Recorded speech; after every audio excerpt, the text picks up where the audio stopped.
Bonjour à toutes et à tous, j'espère que vous allez bien, je suis ravi encore une fois de vous retrouver pour un nouvel épisode. J'espère que vous avez passé une excellente journée aujourd'hui. Ce soir, je vais vous présenter une nouvelle carte. Il s'agit encore de Dragon Ball Z. Et d'après moi, vous devriez pouvoir savoir de quelle carte il s'agit. Enfin en tout cas, vous devriez pouvoir savoir de quel ennemi il s'agit sur cette carte. Il y a un petit indice, je vous laisse rechercher un petit indice qu'il n'y a pas sur toutes les cartes, mais uniquement sur celle. À votre avis, de quel ennemi s'agit-il? Je vous laisse quelques petits instants pour imaginer, pour regarder cette carte. Comme vous pouvez le voir, il y a un petit logo supplémentaire que l'on ne retrouve pas sur toutes les cartes. Il y a un petit M tout en bas. Regardez ici là. Vous voyez ce M? C'est un logo que l'on retrouve uniquement sur un certain personnage et une certaine série. En effet, ce M, d'après mes recherches, signifie le mot Majin, ce qui signifie littéralement être démoniaque ou alors esprit magique. Dans la série Dragon Ball Z, ce symbole est celui du sorcier Babidi, le créateur et le maître de Majin Buu. Tout en bas de cette carte, il y a quelques petites informations. On y voit qu'il y a marqué Cardass, Bandai 1997.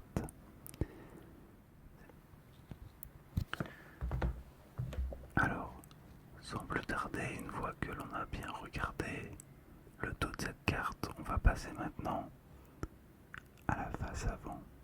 C'est parti. Voilà donc la face avant de cette carte. Et donc, comme on l'avait bien imaginé, il s'agit donc de l'arc avec Majin Buu.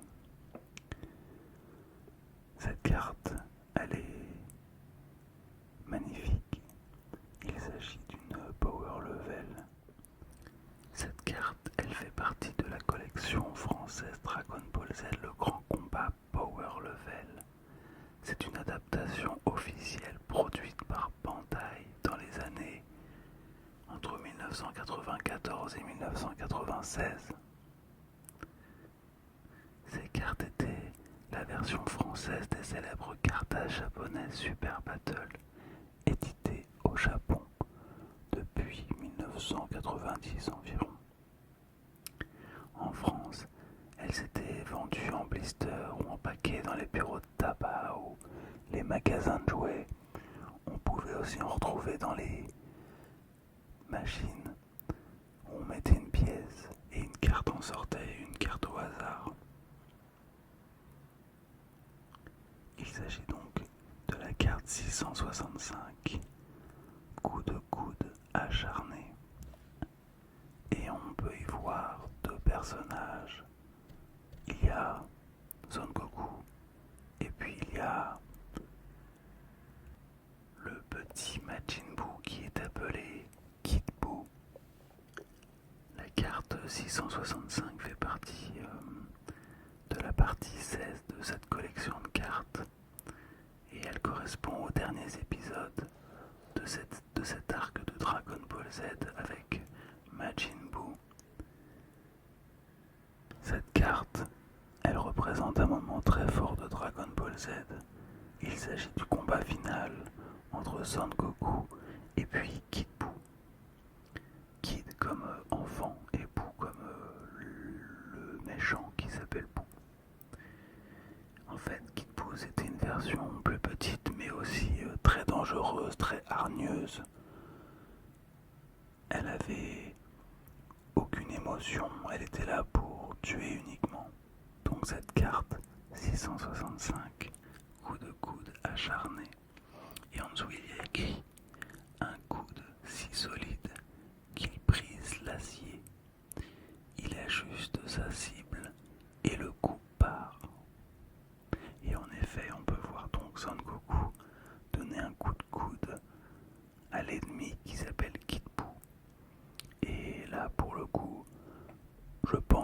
ce coup de coude lui a fait très mal puisqu'on peut voir sa tête avec ses grands yeux noirs bien ouverts, avec sa bouche également ouverte, comme s'il était en train de crier de douleur. Son Goku lui aussi, on le voit à travers son regard et puis sa mâchoire serrée. Il a les yeux un petit peu fermés. Enfin, il a les yeux un petit peu comme s'il était en colère, avec la mâchoire fermée. En fait, on sent bien qu'il a concentré toute son énergie. Et en plus de ça, on voit bien le mouvement de coude sur cette carte, avec des petits traits noirs qui montrent bien le mouvement des personnages et du coude du personnage de Son Goku. Comme si le coup était très rapide et mortel. Il s'agit donc de la partie 16 de Power Level, et on va regarder un petit peu les couleurs utilisées dans cette carte. J'aime beaucoup les couleurs de cette carte. On peut retrouver des couleurs identiques, j'aime bien. Par exemple, tout en haut à gauche, Dragon Ball Z, il est écrit en jaune et rouge. Et pareil, le Power Level tout en bas à droite, il est également en jaune et rouge. Tout autour, le contour, il est un petit peu vert. Et comme d'habitude, c'est pas un verre tout simple, il s'agit d'un verre avec une petite matière à l'intérieur. C'est très agréable à regarder. On peut voir également que Son Goku, lui, est parfaitement découpé avec la carte, c'est-à-dire qu'il n'y a aucune partie de Son Goku qui va dépasser de la carte, alors qu'à contrario, Kid Buu, lui, dépasse de la carte, comme si le coup que Son Goku venait de lui porter le projetait en dehors de la carte. Ça donne un effet un petit peu de 3D et de mouvement. C'est super agréable à regarder. Ces cartes, elles étaient incroyables. Elles étaient pleines de détails. Et c'est ça que j'aime beaucoup. On pourrait passer des heures à les regarder en détail. Il ne faut pas oublier aussi qu'en main, quand on les avait dans les mains, ces cartes étaient vraiment très bien faites. C'est-à-dire que le poids de la carte, il est parfait. Ni trop lourd, ni trop léger. L'épaisseur de la carte aussi également. Ni trop grosse, ni trop fine. C'est donc une image d'action très dynamique. Goku est en position d'attaque.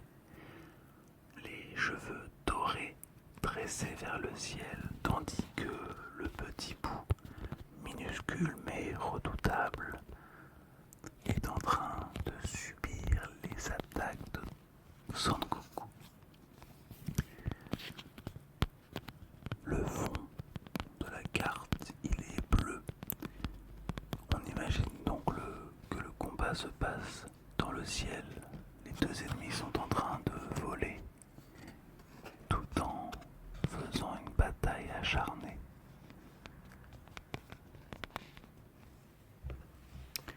Tout en bas à droite, il y a donc l'indicateur Power Level.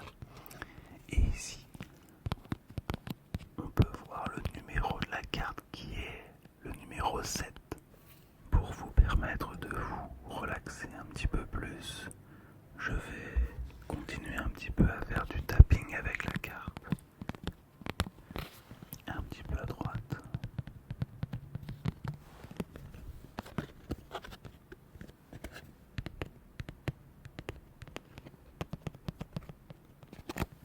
Et un petit peu à gauche.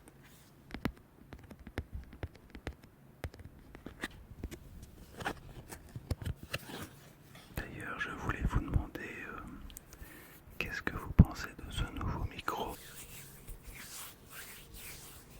Est-ce que la droite et la gauche sont bien divisées comme vous l'aimez?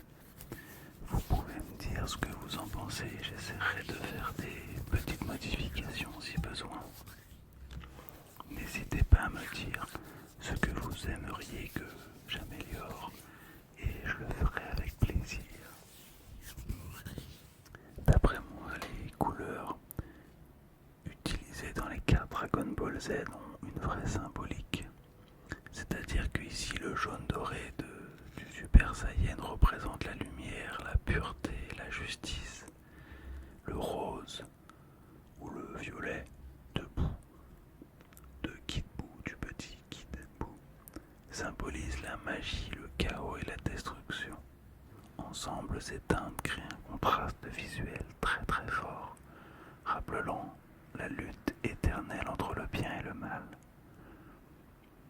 L'explosion d'énergie au centre renforce l'idée que ce duel dépasse le cadre physique et c'est un combat d'âme, de conviction et de valeur.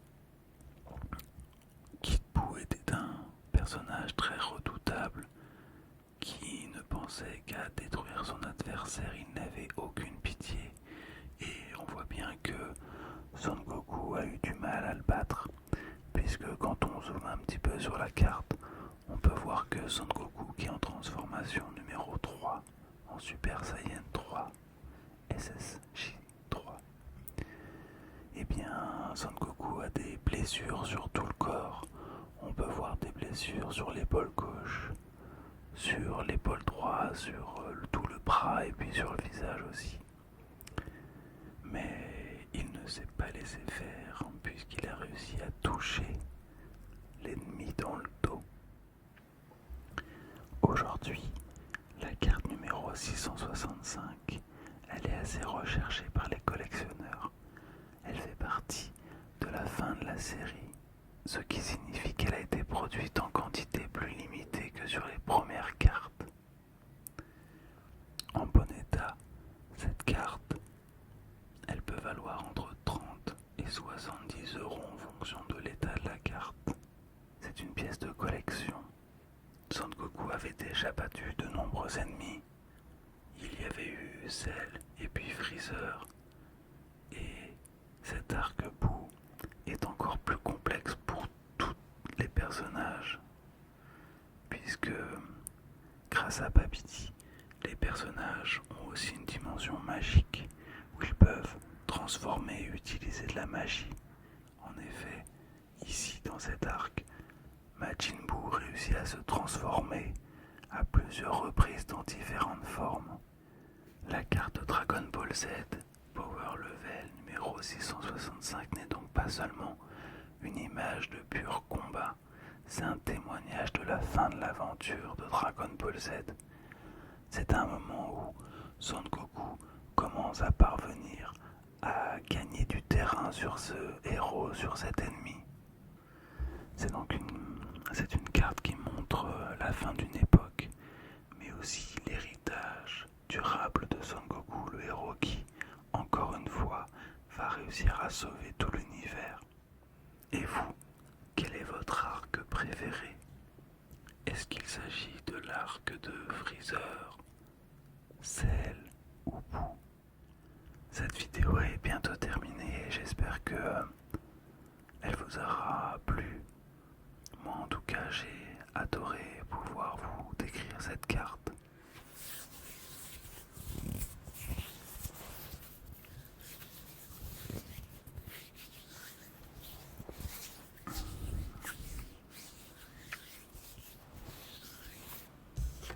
Est-ce que vous préférez que je parle du côté gauche?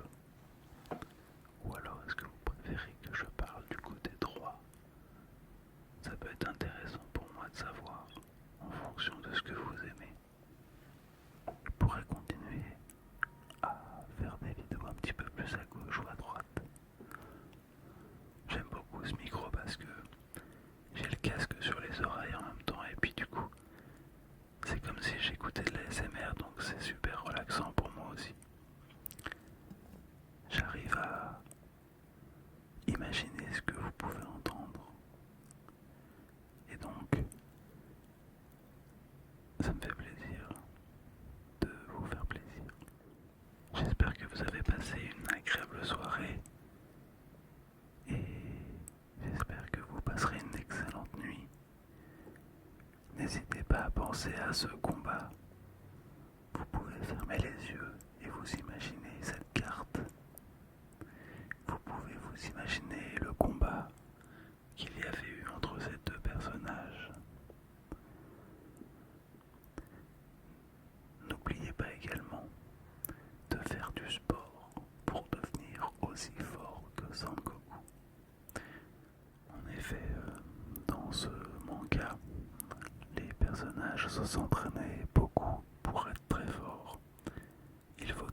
je vais essayer de m'entraîner, d'en faire plein, de devenir meilleur pour que, au fur et à mesure, ces vidéos puissent être le plus relaxant possible.